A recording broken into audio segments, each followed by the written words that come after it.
और जब भी एग्जाम देने जाते होंगे तो आपको पूरा याद रहता है, लेकिन फिर भी उतना नंबर आपको नहीं आ पाता। लेकिन वही दूसरा स्टूडेंट जिसको उतना आंसर भी याद नहीं है, फिर भी उसका मार्क्स बहुत ही बढ़िया आता है। तो यहाँ पास एक चीज है जो friends, welcome to my YouTube channel. आज की इस वीडियो हम लोग जानेंगे कि ऐसे 5 हैक और टेक्निक जिससे एग्जाम में बढ़िया से आंसर लिख सकते हो, जिसके कारण आपका मार्क्स इंक्रीज होगा। तो चलिए हम लोग सबसे पहला फर्स्ट स्ट्रेटजी जानते हैं। जैसे बहुत सारे टीचर को आप सुनते होंगे यूट्यूब पे, तो उन लोग बोलते होंगे कि बैड राइटिंग बहुत इफेक्ट करता है। एक टीचर हमारा भी था कि बैड राइटिंग बहुत इफेक्ट करता था। हमने उनसे पूछा भी था, लेकिन उन्होंने बोला कि बैड राइटिंग इफेक्ट नहीं करता है। जब तक वो आंसर रीडेबल है तब तक वो राइटिंग इफेक्ट नहीं करेगा। हाँ, लेकिन जब वो रीडेबल नहीं है तब वो जरूर इफेक्ट करेगा। चलिए हम फर्स्ट स्ट्रेटजी जानते हैं।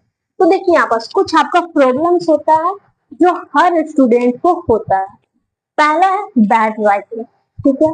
सेकंड प्रॉब्लम है स्पीड स्लो, मतलब आपका जो लिखने का आंसर है जो बहुत ही स्लो है स्पीड आपका। थर्ड है कि जैसे कुछ गलती हो जाता है तो उसमें कट्स कर देता है, ये भी बहुत बड़ी प्रॉब्लम है। और फोर्थ है आंसर याद भी नहीं होता, आंसर इतने लॉन्ग होते हैं कि आंसर याद ही नहीं होता। तो ये 4 प्रॉब्लम है, अभी हम इसको क्लीन कर देते हैं।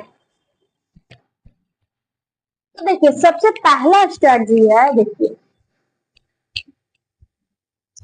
यहाँ पर पहला स्ट्रेटजी आंसर राइटिंग, मतलब आंसर स्ट्रेटजी, मतलब आंसर को आप लिखते किस टाइप से।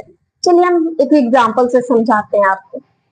एक लड़का था जिसका नाम था सोहन, एक लड़का था जिसका नाम था मोहन।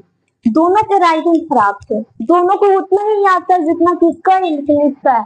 लेकिन ऐसा क्या हुआ जिसके कारण इसका मार्क्स मोहन का कम आया और सोहन का ज्यादा आया। तो देखिए ये क्या करता था ना, ये जो आंसर है उसको किस फॉर्म में लिखता था, ऐसे सीक्वेंस फॉर्म में लिखता था। जैसे फर्स्ट का आंसर आ रहा है उसको फर्स्ट लिखता था, सेकंड का आंसर आ रहा है सेकंड लिखता था, थर्ड का आ रहा है लिखता था, ऐसे लिखता था। लेकिन यही अगर फर्स्ट का नहीं आ रहा है, जो आ रहा है सबसे पहले उसी को लिख देता था। जैसे 10th को आ रहा है तो 10th लिख दिया, फिर सेकंड का आ रहा है तो सेकंड लिख दिया, थर्ड का आ रहा है तो थर्ड लिख दिया। तो इसमें बहुत ही डिफिकल्ट होता है क्योंकि ये सीक्वेंस फॉर्म में नहीं है, वही सोहन सीक्वेंस फॉर्म में लिखा हुआ था। तो ये फर्स्ट आपका स्ट्रेटजी है जिससे आप मार्क्स ज्यादा ला सकते हैं। देखिए अब है आपका सेकंड स्ट्रेटजी, और ये प्रॉब्लम भी है कि आपका स्पीड बहुत स्लो है लिखने का, राइटिंग, और साथ में क्या होता है आपका कट्स आ जाता है आंसर में। इसका आपका आंसर है कि देखिए जैसे कोई भी टीचर है जो क्या करते होंगे, एक रफ पेज तो देते होंगे, तो रफ पेज नहीं दिए तो मान के चलिए कि आंसर सीट है, उसमें लास्ट पेपर को ऊपर आप हेडिंग क्या दे दीजिए, हेडिंग दे दीजिए आप रफ, ठीक है। और क्या करना है ना कि ऐसे एक बॉक्स बना ले रहा है। जैसे वहां पर क्वेश्चन आया प्रॉपर्टीज ऑफ मेटल, क्या है प्रॉपर्टीज ऑफ मेटल, यहाँ पर लिख देना है और यहाँ पर लिखना है कि सबसे पहले उसका मेटल क्या है, फर्स्ट में लिख देना है आपको कि ये शाइनी है। फिर सेकंड में आप जो लिखना चाहते हैं लस्टर है, जो लिखना चाहते हैं कि इसका इलेक्ट्रिसिटी और कंडक्टर बहुत गुड होता है, ये सब लिख सकते हैं। तो ये रफ में लिख लीजिएगा, तो क्या होगा कि जो भी गलती होगा तो आप रफ में सुधार सकते हैं। और साथ में इसको आंसर कितना भी देरी में, जैसे यहाँ 10 मिनट में लिखे, तो यही आंसर क्या वहां लिखने में कितना टाइम लगेगा, सिर्फ 2 मिनट लगेगा, 3 मिनट लगेगा। तो आपका दोनों प्रॉब्लम यहाँ पर क्या हो गया कि सॉल्व हो गया कि आप फट से आंसर भी नहीं आएगा और साथ में स्लो स्पीड भी नहीं रहेगा आपको। तो ये क्या हो गया आपका सेकंड प्रॉब्लम था उसका सॉल्यूशन हो गया। अब थर्ड स्ट्रेटजी है जो कि बहुत इंपॉर्टेंट है, इतना लॉन्ग आंसर होता है कि याद ही नहीं होता, तो उसका आज हम जानते हैं कि क्या सॉल्यूशन है। जैसे मान के चलिए कि एक लॉन्ग फ्यूचर है, उसका आंसर लगभग 27 क्या है 27 लाइन में है, क्या करना नहीं याद होता, कुछ नहीं करना। जैसे वहां पर सबसे पहले क्या करना कि जैसे मेटल है तो सबसे पहले उसका चैप्टर का नाम याद कीजिए कि चैप्टर का नाम था क्या था क्या था, तो तुरंत याद आएगा कि हाँ ये था। फिर याद कीजिए कि कौन से टॉपिक में था, फिर माइंड पे प्रेस डालिए तो फिर याद होगा कि इस टॉपिक में था। तो फिर क्या करना है आपको, इसके आगे जो भी उसका याद होता है उसको क्या करना, ऐसे नहीं करना कि पॉइंट में दे देना, पॉइंट में दे देना। उस तरह से टीचर क्या कर लेगा, उसको देख लेगा कि हाँ ये गलती है, इसको गलत कर दो। नहीं, ऐसे नहीं करना। आपको अगर जितना भी याद आता है उसको पैराग्राफ में लिखिए, ऐसे ऐसे ऐसे पूरा क्या कीजिए, पैराग्राफ में लिखिए। तो ये टीचर कम से कम 5 नंबर के 2 नंबर 3 नंबर आपको दे ही देगा। ये था आपका थर्ड स्ट्रेटजी। और फोर्थ स्ट्रेटजी जो कि बहुत इंपॉर्टेंट है, जैसे मान के चलिए ना कि मेटल को हम ले लेते हैं, अंडरलाइन कीवर्ड। मेटल को ले लेते हैं तो इसका कोई कीवर्ड है कि मेटलस लस्ट्रस। तो यहाँ पर कीवर्ड क्या हो गया, लस्ट्रस, इसको अंडरलाइन कर दीजिए।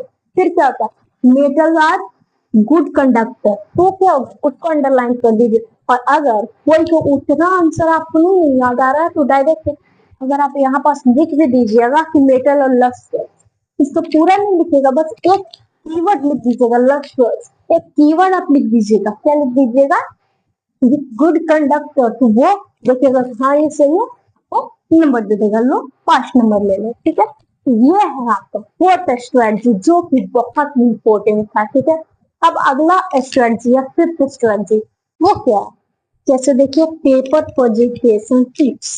देखो जैसे आप कोई मैथ का है, ठीक है, मैथ का आपका क्वेश्चन पेपर है और उसमें कोई क्वेश्चन दिया हुआ है, ठीक है, तो वो टीचर है जो यहाँ से लेके यहाँ तक पूरा नहीं चेक करेगा। 99% टीचर है जो ऐसे ही करते हैं कि पूरा चेक नहीं करते हैं, सिर्फ आंसर देख लेगा, हाँ गलती है, गलत कर दो, सही है, सही कर।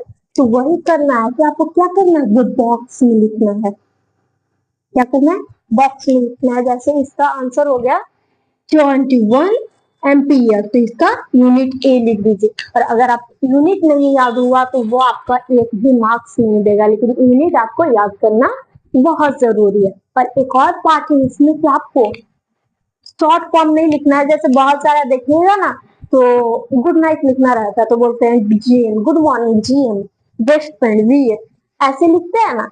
इस तरह से नहीं करना, आपको फुल लिखना है। ठीक है, ये समझ में आपको आ गया। अब लास्ट वीक है, लास्ट नहीं कर सकते, ये लास्ट लेकिन बहुत इंपॉर्टेंट है कि डिफरेंस आंसर है तो उसको कैसे लिखना। मान के चलिए कि इधर लिखना है आपका मेटल, इधर लिखना है नन मेटल, तो मेटल और नन मेटल में डिफरेंस बताना किस तरह से लिखे। तो एक ऐसा फॉर्म है जो कि बहुत सुंदर भी है और उससे टीचर आपको इम्प्रेस भी होंगे। जैसे देखिए इधर मेटल है तो इधर हेडिंग दे दीजिए मेटल, बीच में एक लाइन कर दीजिए, इधर नन मेटल है, नन मेटल लिख दीजिए। ठीक है, और इसका कुछ देखिए ऐसे पॉइंट करके ये फर्स्ट सेकंड या फर्स्ट सेकंड कर सकते हैं, इसमें भी कर दीजिएगा। तो जब आप ऐसे कीजिएगा तो टीचर आपसे इम्प्रेस होगा कि हाँ बहुत ही बढ़िया आंसर लिखा हुआ है। ये आपका 6 स्ट्रेटजी जिसको आप एग्जाम में यूज करके बहुत ही बढ़िया मार्क्स या स्क्वायर कर सकते हैं। तो थैंक्स, और हाँ एग्जाम में इसको जरूर अप्लाई कीजिए।